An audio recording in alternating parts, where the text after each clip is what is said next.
No, I ain't gonna comb my hair, 'cause I ain't going anywhere. Magandang tanghali mga idol at mga tol. Meron nga pala akong pork dito. Hinugasan ko na rin yan pala mga tol, mga idol. Binukod ko na nga pala yung taba dito. Papamantikain ko lang pala yan hanggat sa pumula mga idol. Tara, samahan niyo po ako dito. Ito na pala yung aromatics mga idol at saka yung gulay, sitaw at saka gabi. Meron din pala akong siling green dyan at saka yung kalamansi. Yan na pala yung taba mga idol mga tol.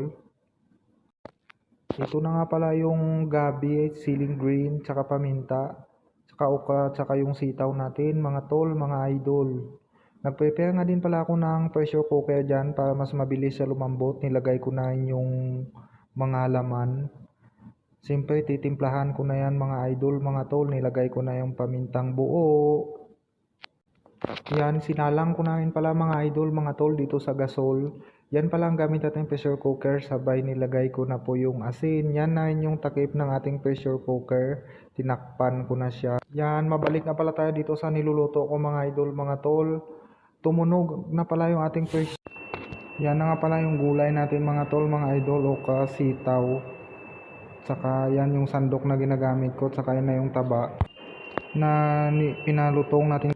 Yan, after 10 minutes pala mga idol, mga tol, pinasingaw ko na lang yung pressure cooker. Tapos maya goods na po yan. A few moments later. Okay na nga pala yung pork natin na pressure cooker natin mga tol, mga idol. Nilagay ko na dyan yung gabi. Saka sinunod ko na din po ang sibuyas. Minikos-mikos ko na nga pala dyan mga idol, mga tol, para maghalo yung sibuyas sa pork meat. Tapos nilagay ko na din yung okra and sitaw. Kasama na pala dyan mga idol, mga tol, yung siling green. Yan, mabalik na pala dito tayo sa niluluto ko mga idol, mga tol. Nilagyan ko na ng magic sarap. Yan, nagprepare na rin pala ako dyan ng sinigang mix. At saka sabay ko na din po nilagay.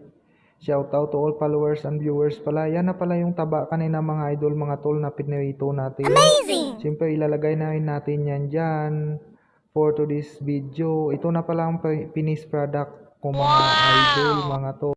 Eventually. Yan, mabalik nga pala dito tayo mga idol, mga tol. Nag-plating na nga pala ako, may kanin ako. Siyempre naganda ako ng patis. Yan na yung ulams ko for today's video. Mag-isa nga pala ako kakain ngayon mga idol, mga tol. Yung anak ko nasa school pa.